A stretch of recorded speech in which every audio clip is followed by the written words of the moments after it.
আজি তামোলপুৰ বিধানসভা সমষ্টিৰ আমাৰ যৌথভাৱে প্ৰাক্ষেপিত প্ৰাৰ্থী লেহৰাম বড়ো ডাঙৰীয়া তেখেতক জিকাবৰ কাৰণে আমাৰ সমষ্টিৰ বাসীৰ ৰাজনৈতিকভাৱে সজাগ কৰিবৰ কাৰণে আজি UPPL, BJP, AGP আৰু GSPৰ যিখিনি যুৱ নেতা আছে তেখেতসকলে আজি বিশাল বাইক ৰেলী ওলোৱা হৈছে আৰু ইয়াৰ যোগেদি আমি তামোলপুৰ সমষ্টিবাসী ৰাইজক জনাব বিচাৰিছোঁ যে অনাগত দিনত অৰ্থাৎ 6 এপ্ৰিল তাৰিখত যিটো নিৰ্বাচন হ'ব সেই 6 এপ্ৰিল তাৰিখত আমাৰ যৌথভাৱে প্ৰাক্ষেপিত প্ৰাৰ্থী লেহৰাম বড়ো ডাঙৰীয়া বিপুল ভোটত জয়যুক্ত হ'ব। সেইটো আমি আজি ৰাইজক অৱগত কৰিব বিচাৰিছোঁ। বিটিআৰৰ 12টা সমষ্টিৰ সম্পৰ্কত বিটিআৰৰ 12টা সমষ্টি আমি বিটিআৰৰ 12টা সমষ্টিত MLA সমষ্টিত আমি এলায়েন্সত খেলিছোঁ, যিহেতু আমাৰ বিটিআৰত এলায়েন্স চৰকাৰ আছে।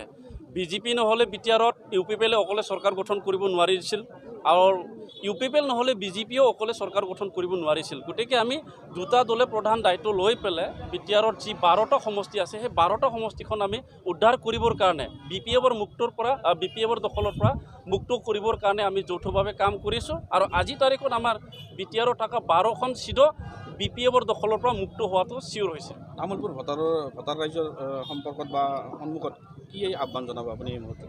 তামোলপুৰ ভোটাৰ ৰাইজৰ সন্মুখত মই এইটোকে আহ্বান জনাব বিচাৰিছোঁ, যিহেতু আমাৰ বিটিআৰৰ চিফ মহোদয় আমাৰ গৈবাৰী সমষ্টিৰে অৰ্থাৎ তামোলপুৰৰে, ইয়াত বিটিআৰ তৰফৰ পৰাও আমি আঁচনিটো পাব আৰু এই বিটিআৰৰ ৰূপায়ণখিনি বা আঁচনিবিলাক যদি ৰূপায়ণ কৰিব লাগে বা বিটিআৰ চুক্তিত যিখিনি দফাবিলাক আছে সেইটোৰ যদি ৰূপায়ণ কৰিব লাগে, ইয়াৰ পৰা স্থানীয় আমাৰ বিটিআৰ চৰকাৰৰ থকা ৰুলিং পাৰ্টিৰ যিকোনো দলৰ এটা MLAৰ প্ৰয়োজন আছে আৰু সেই হিচাপে আমি ইয়াত UPPLৰ পৰা প্ৰাক্ষেপ কৰিছোঁ আৰু গতিকে ইয়াত যিমান BJP আছে, AGP আছে, GSP আছে, UPPL আছে, সকলোৱে যাতে আমাৰ যৌথভাৱে প্ৰক্ষেপিত প্ৰাৰ্থী লেহৰাম বড়ো ডাঙৰীয়া তেখেতক বিপুল ভোটত যাতে জয়যুক্ত কৰি পেলাই অনাগত দিনত আমাৰ তামোলপুৰ সমষ্টিখন উন্নতি কৰি ল'ব পাৰে।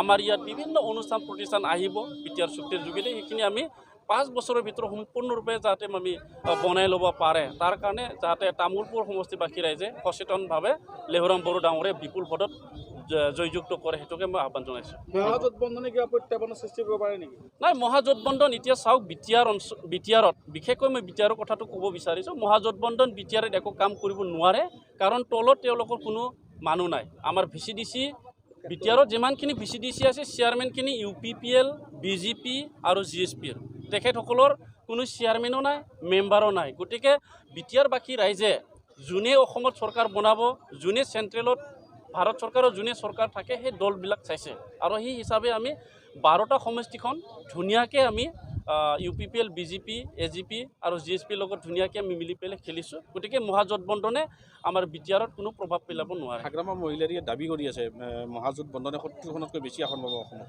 নাই, তেখেততো দাবী কৰাটো নতুন কথা নহয়। যোৱা BTC নিৰ্বাচনত তেখেতে 37খন আসন খেলি পেলাই 40খন আসন পাম বুলিও কৈছিল, কিন্তু তেখেতেতো কিমাননো পালে। গতিকে তেখেতে দাবী কৰাটো সেইটো ডাঙৰ কথা নহয়, তেখেতৰ মানে যি কথা মুখত আহে সেইটোকে কয়। গতিকে সেইটো মহাজোটবন্ধনটো ইয়াত তেখেতৰ কোনো কাম নহ'ব।